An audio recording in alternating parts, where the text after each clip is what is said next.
Assalamualaikum warahmatullahi wabarakatuh. Nama saya Anita Putri Istiqomah, NIM GZ20003. Di sini saya akan menjelaskan berkaitan dengan hormon.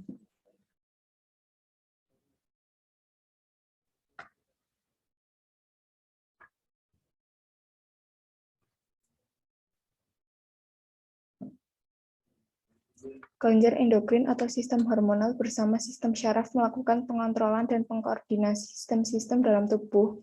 Kedua sistem itu bekerja sama dalam rangka mempertahankan keadaan homeostatis tubuh.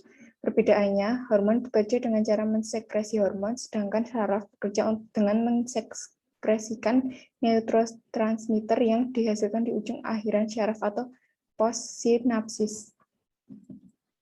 Hormon dibedakan berdasarkan sifat kerjanya dalam stimulasi organ target, yaitu satu hormon tropik. Hormon tropik merupakan hormon yang bekerja mempengaruhi kelenjar endokrin lain untuk mensekresikan hormonnya. Sebagai contohnya yaitu TSH atau thyroid stimulating hormone. Yang kedua, hormon non-tropik, yaitu hormon yang bekerja di jaringan target non-endokrin. Contohnya paratormon. Secara struktur kimiawi, hormon diklasifikasikan ke dalam 3 golongan, yaitu 1 steroid. Hormon kelompok steroid diproduksi oleh bagian korteks adrenal, testes, ovarium, dan plasenta. Kelompok hormon ini disintesis dari bahan dasar kolesterol bersifat larut dalam lipid, bersifat limfofilik atau hidrofobik, sehingga hormon ini dapat melintasi membran sel dengan mudah dan terikat dengan reseptornya yang berada di intraseluler. Yang kedua, protein dan polipeptida. Hormon golongan protein dan peptida bersifat larut dalam air atau hidrofilik dan disintesis di retikulum endoplasma granuler atau REG pada sel endokrin, dimulai dari prekursor hormon yang belum mempunyai aktivitas biologis sebagai hormon, yang kemudian menjadi prohormon dan dibawa ke badan Golgi dan dikemas dalam vesikel sekretorik. Pada akhirnya, vesikel disimpan di sitoplasma apabila dikeluarkan dengan cara eksositosis. Yang ketiga, hormon amino. Hormon amino berasal dari tirosin. Dua kelompok hormon yang berasal dari tirosin adalah hormon-hormon kelenjar tiroid dan medula adrenal, yang dibentuk oleh aksi enzim-enzim yang berada di kompartemen sitoplasmik sel kelenjar.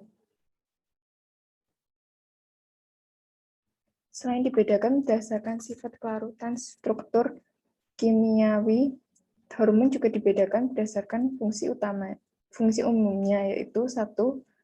Hormon perkembangan atau growth hormone, yaitu hormon yang memegang peranan di dalam perkembangan dan pertumbuhan. Yang kedua, hormon metabolisme. Hormon yang termasuk golongan ini mengatur proses homeostatis glukosa dalam tubuh. Fungsi ini dikendalikan dan diatur bermacam-macam hormon, contoh glukokortikoid, glukagon, dan katekolamin. Yang ketiga, hormon tropik. Merupakan hormon yang dihasilkan oleh struktur khusus dalam pengaturan fungsi endokrin, yakni kelenjar hipofisis sebagai hormon perangsang pertumbuhan, folikel atau FSH pada ovarium, dan proses spermatogenesis atau LH. Yang keempat, hormon pengatur metabolisme air dan mineral. Contoh kelompok hormon ini adalah kalsitonin dihasilkan oleh kelenjar tiroid untuk mengatur metabolisme kalsium dan fosfor. Karakteristik hormon. Yang pertama, hormon mempunyai sekresi yang pulsatif dan siklik dan bersifat naik turun pada kurun waktu tertentu. Sebagai contoh hormon-hormon yang mengatur siklus menstruasi yaitu estrogen. Estrogen merupakan hormon dengan hormon reproduksi yang diekspresikan dengan pola non-siklik dan titik puncak dan lembah pola sekresinya menyebabkan menstruasi. Yang kedua, hormon bergantung kepada substrat atau senyawa lain. Sekresi hormon bergantung kepada substrat atau senyawa lain, sebagai contoh hormon paratinoid yang mengatur kadar kalsium dalam tubuh. Sekresinya dipengaruhi oleh kadar kalsium dalam serum darah. Yang ketiga, beberapa hormon punya pola sekresi diurnal, yaitu sekresi akan naik turun dalam periode 24 jam. Sebagai contoh, hormon kortisol yang akan meningkat pada pagi hari, namun akan turun di malam hari.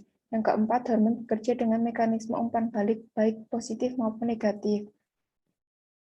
Yang kelima, hormon bersifat dependen dan independen, dan hormon hanya bekerja pada sel atau jaringan atau organ tertentu yang reaktif dan mempunyai reseptor yang spesifik. Mekanisme kerja hormon. Dalam bekerja terhadap sel target, hormon mempunyai 3 mekanisme utama, yaitu yang pertama, mengubah permeabilitas saluran atau membran dengan bekerja pada protein saluran atau protein kanal yang sudah ada. Yang kedua, bekerja melalui sistem pembawa pesan kedua atau second messenger untuk mempengaruhi keaktivitas sel. Yang ketiga, pengaktifan gen spesifik untuk sintesis protein baru. Sekian dari saya. Apabila ada salah kata, saya mohon maaf. Terima kasih atas perhatiannya. Wassalamualaikum warahmatullahi wabarakatuh.